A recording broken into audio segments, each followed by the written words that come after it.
Hi, Namulanta Kombo here, and I'm excited to tell you that my award-winning podcast, Dear Daughter, is back for its second season, and it's available now.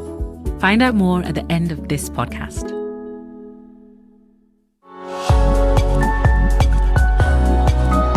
Hello, thanks for listening to this episode of the Witness History Podcast from the BBC World Service with me, Matt Pintus.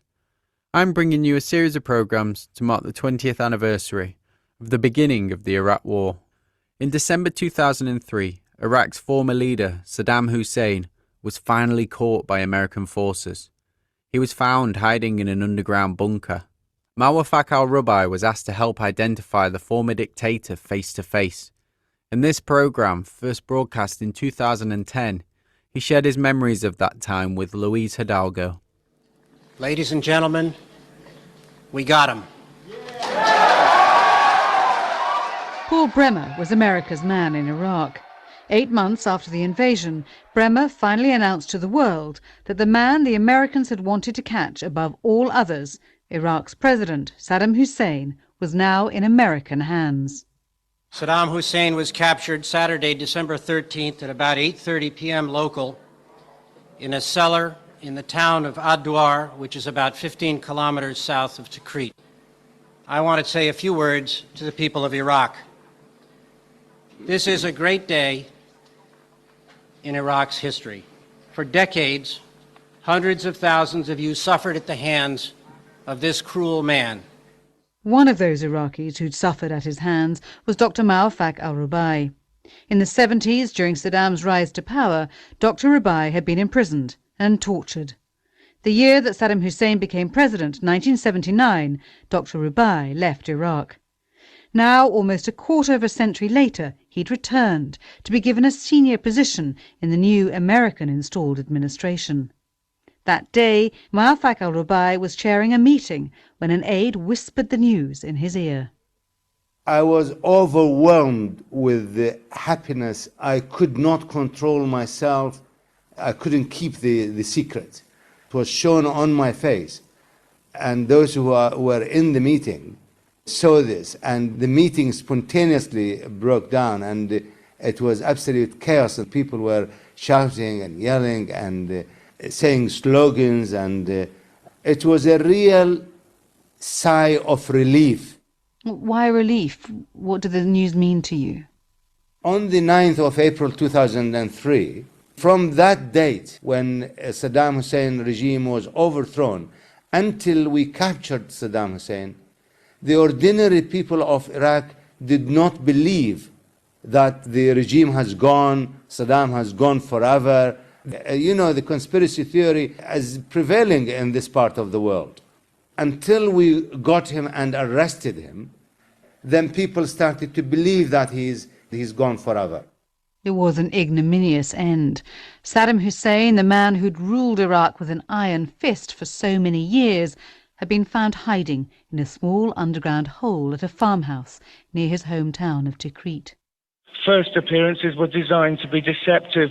A tiny hut, a scruffy patch of earth littered with household debris. Amongst the rubbish, we crowded for a first glimpse of the shaft the troops call a spider hole. That rug off. Hidden from view under a dirty rug and a cunningly carved trapdoor. Now what you have is a styrofoam block that looks like a rock. And that's the hole. So after years of being the master of millions of Iraqis, after 8 months on the run from the forces which overthrew him, this is where Saddam Hussein was found. The man used to presidential palaces was hiding in a hole in the ground. The first pictures showed Iraq's former strongman, dishevelled, his hair and beard grey and unkempt and straggly. One young Iraqi working for the BBC in Baghdad that day was Bashir. He had no love for Saddam Hussein, but he remembers his shock at seeing those pictures. Actually, I was shocked, with his appearance, looking like he was one of, those cavemen. He used to rule Iraq in iron and blood. And to see that image of the prisoner being, tested by a U.S. military doctor in that way on TV. So it was a really shocking image. As for Muaffaq al-Rubai, the day that it was announced that Saddam had been captured, he was asked by the Americans to go with a couple of other senior Iraqi politicians to visit the prisoner, to formally identify the man who had dominated Dr. Rubai's life and his nightmares for so long. We were taken to Baghdad airport. We were taken by helicopter there. The main aim of going there is to recognize that this man with a long beard, with a change of personality, that this is Saddam Hussein. General Sanchez, who was the American commander in Iraq, asked me whether we want to see the person, that individual, through a glass, or to talk to him through a phone, or to go and meet him in person. I said, no, we want you to go and meet him in person and sit and talk and ask him questions. Had you ever met Saddam Hussein before that day, when you were in prison, for example? No, I did not meet him in prison personally, but since 79, I could not forget him, because of him, I went to prison. And what happened when you walked into that room and you saw him for the first time in the flesh? I saw him sitting on the edge of a bed with a long white gown and a jumper, very scruffy hair. He was sitting on the edge of the bed, cross-legged and head down, very, very small room, where they brought us 4 chairs and we introduced ourselves to him first. I took the lead of throwing a barrage of questions to the man. I started asking him, why did you kill Imam Sadr? Why did you invade Iran? Why did you occupy Kuwait? Why did you do Halabja and poison the Kurds? Why did you kill hundreds of thousands in the mass graves against the Shia in the south? Why did you do that? Why did you execute tens of thousands of people? I started attacking him with barrage of questions, and his answer was either to ridicule my question, or to be sarcastic in his reply, or to ignore my question, or to try to justify it and explain exactly his public stance, if you like. They stayed in that cell with Saddam Hussein for almost an hour. Muaffaq al-Rubai had been the first to enter, and he was also the last to leave.